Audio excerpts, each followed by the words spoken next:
see you out your friends, how you like me now. You see me making moves, you tryna slow me down. I put my foot on the gas, so that I don't care. Hey guys, what's up? It's Nomad TCG here. Today I'm going to be bringing you guys my second video. It's going to be a deck profile of Invoked D.P.E. I haven't played in a local tournament or any tournaments really, just been testing on DB with it. So I'll let you guys know probably in the comments section a couple days after this video comes out how I did at the first local I played with it. Other than that, this deck's going to be a little bit different from the Leerless Bird deck, how I explained it. I'm gonna kind of go off in sections and show you guys like the different engines and the different pieces, how kind of I thought about it. It's pretty generic, pretty standard, nothing too crazy about it. But I did just want to talk about it. It's a fun deck to play. You know, Normal Summon Alistair has been in the game for a long time, and so it's cool to see all the different iterations of the deck. So we'll go ahead and get right into it. So to start off, we have our 3 Alistair. This is your main normal summon in the deck, and this is what you want to be using. Basically, get your Macabre out, and also use to protect your like Shaddoll Schism if you get Dogma stuff. So we'll show all that off. Then we play the 3 Meltdown, a copy of Terraforming, and a copy of Invocation. So these are like the 8 cards that I consider to be like the invoked pieces. So you got your Alistair, technically 7 copies if you count the Terraforming. So if you draw any of these, you're getting the Alistair. And then we're only playing 1 Invocation because it's easily searchable by Alistair, and it's always recycled back in the deck. And like, I can't take the argument of, well, what if your guy gets hand trapped? Just simply to play more of this, because there are going to be situations where you draw this and like you don't have access to this, and it's like honestly awful. So I think 1 is like good. I mean, I understand the arguments for 2. If like the Leerless Tri deck was on DD Crow, like more of the list were, I would probably be bumping this up to 2, just so you know, first one doesn't die. But other than that, I think 1's perfect. Next, we got the Dogma cards. So we got 3 Ecclesia, 1 Maximus, and 1 Fleur-de-Lis. I personally think you have to play 3 of this. Like 2, there's an argument for 2, but you always want to try to open Alistair with this. Like that's pretty much how you set up like your FTK board with your Winda and with your Macabre. So it's really hard to beat that. I mean, obviously like Dark Ruler and Droplets can do it, but I mean, it's how you play. It gives you access to the Maximus, which is literally just a free +2 every turn, which is actually insane. Not many decks, you know, have the extra deck space nowadays for Cyber Dragon, Nova, Macabre, and Entis of their own. Against decks like Drytron, obviously you'd side this out because they're on Entis, or you just might not. It really just depends. I haven't given it too much thought, just because like when you summon this card, like you don't really care what your opponent's doing, because you're just like winning. And then the last Dogma cards are the 3 Nadir Servant, obviously, to get into that, and the 1 Dogma Punishment. You don't need more than 1 punishment, that's all you need. And being locked out of your extra deck does suck. This is kind of just like your insurance policy. Like if they push through everything else, that's your last line of defense. Nadir is a broken search card, and I don't understand why it's somehow still a 3. And then I guess you could count the Schism as well as a Dogma card, because we don't play any Shaddoll monsters in this deck. We're just playing this to search off the app clone. Then we got the Hero package. We play 3 Fusion Destiny and Dasher and Celestial. I seem to draw these like non-stop for some reason. I can't draw this, but I draw these. So not sure why that happens, but that's just Yu-Gi-Oh for you and DB shufflers. But having another fusion engine in this deck that, you know, you can go into Anaconda to summon out DP, or you just can hard draw this. It gives you another power spell in the deck, which, again, this deck was already good before this card, so having this now is just insane. I think D.P.E makes a lot of decks push past their full potential, which is what's crazy. The biggest issue, I think, is like, Celestial is just crazy, the fact you get a draw to.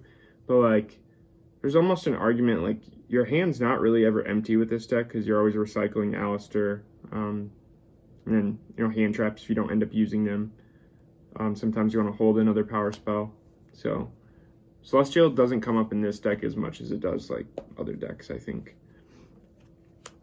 And so for going second cards, we're playing 3 Ash. It's just the most generic hand trap. It's not a very high impact one, but it actually does what it's supposed to do. Like you can stop, you know, like pots from activating. You can stop certain like key searches that are critical, things like that. So I think it's the best one to play. And then for a high impact hand trap, we play 3 Droll. There's so many decks right now are searching.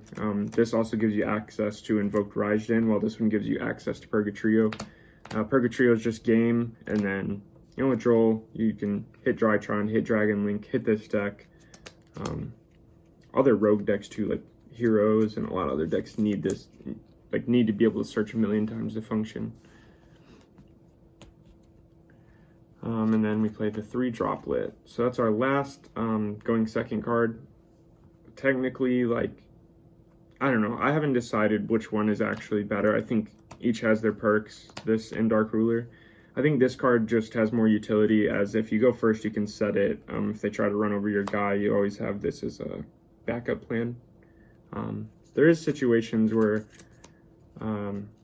like, I wish I had Dark Ruler when I'm facing like an Arclight, or I'm facing like a Shen, things like that, but those are 1 in a million. This card just does more. And then 3 Prosperity.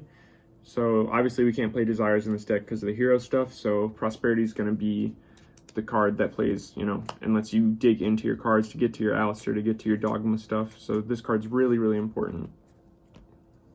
Then like the last sort of utility cards, Called by the Grave. This card should honestly probably be banned. And then 1 Cosmic Cyclone. We needed an out in the deck for mine, so I'm kind of like on this trend right now. Just having something in there that can hit a Mystic Mine, because that card will catch you by surprise, and people do play it. Plus, it's like never really a bad card to draw, even against like combo, because like Dragons has Tidying. This can always hit like, what is it, the Drytron Fafnir, I think, the Searcher. The field spell, you can hit that. You can hit Meltdowns. You can hit Floodgates. You can hit Schism. You can even hit Blackout if you know that's what they set. Things like that. And then lastly, play 3 There Can Be Only One. I always want to say there can only be one. It's just one of those cards where you mix up like a Dr. Seuss book, but this card's broken. It's an insane Floodgate. It cripples a lot of decks, and the fact that you can kind of just chill on like a Maximus and a Makaba is really, really broken. So there's no reason not to play that card. Next we'll go ahead and we'll do extra, I guess. So we play the Almirage, the Secure Gardna, and the Anaconda for links. And then play D.P.E, obviously, to go with the Anaconda. No explanation needed there. I think this deck, pretty much all of the lists are pretty much the same for the extra deck. 2 Makaba, standard. The Raijin, because Droll's in the format, Birds are in the format. Purgatrio for the Ash. Also things like, I believe Fractal is the fire in Tri-Brigade. So this, you know, comes up pretty often. Then this guy, he's just, used to play the Elysium, but this guy's just better. Then we play Winda, Construct, App Clone for our Shadal package. You don't really sadly summon Construct, but these two, this is the one that you're going to be sending. Usually off your Maximus, so you get your Schism. Only if your Maximus survives and the Schism gets cleared somehow, you know, after you summon your Winda, will you send this to add Schism back. So there's an argument to almost play 2 Winda, but I mean, if they're clearing past it, it's probably going to be pretty hard for you to, catch back up. And then lastly, play the 2 Entis and the Titaniclad. So these are just your Dogma cards. These pop like anything, so it's pretty insane. Titaniclad gets you a special summon or a search of the Dogma stuff. Only need 1 of that. So that's it for the extra deck. And then for side deck, play 3 Nibiru. At my locals right now, like, because pretty much my decks are just built for that, because, you know, there's no big tournaments going on around me until like YCS Vegas. So I didn't know if I wanted to main deck the Nib or the Droll, and I just decided to go with the Droll because I felt like it was more impactful versus decks right now than Nib is, and plus a lot of the decks are still able to combo through a nib. So like the Leerless Try, you have to hit them on F0, and then they just still have the Smorg length, Avian, all that. I mean, yeah, and plus this gets eaten by some Morg, so I really don't think this is too good versus that deck, and that's like the best deck right now. So I think this is just better in the side. Droll is just better in the main. Play the 2 Cosmics because we play the 3rd in the main, and then Harpy's Feather Duster. Need to get rid of those back row decks. 3 Evenly Matched. This is mainly for like, because like Sky Prison's in the format, so you want to be able to take out like the Eldritch decks, Altergeist, like a lot of back row decks just side that card, so you want to make sure you have this in your deck. It does suck though, like I said, with Lancia coming up. I've talked about that before. If they do side Lancia versus the Invoked, you know, part of your deck, like, kind of sucks that you have this, but I'll take that risk. 3 Imperm. I was going to play Dark Ruler, but I also like the interaction of this and Nib together. It's pretty neat, so. Plus, just having, like, a 1 solid monster effect negate, like, is good, I guess, like, because if you're staring down, like, a Baron and a Chixiao, like, if you can bait one of the negates, then you can Imperm the second, so. Plus, this hits Appaloosa still, which is pretty relevant. And then lastly, slide these in going first, is just Solemn Judgment. I wanted to play Dimensional Barrier because it's chainable, and like if they're going to Cosmic my Solemn Judgment, I'm probably just going to let it go through, whereas D.P.E you could chain. So that's something I'm open to testing, but haven't gotten around to it yet. But yeah, guys, other than that, that is the deck. It's Nomad TCG here. We're going to be signing out. I hope you guys liked the video. Make sure to comment, like, subscribe, share with your friends, show your friends. Trying to break that 100 subscriber mark. Hopefully the start of the new year. So again, thanks for watching. Peace.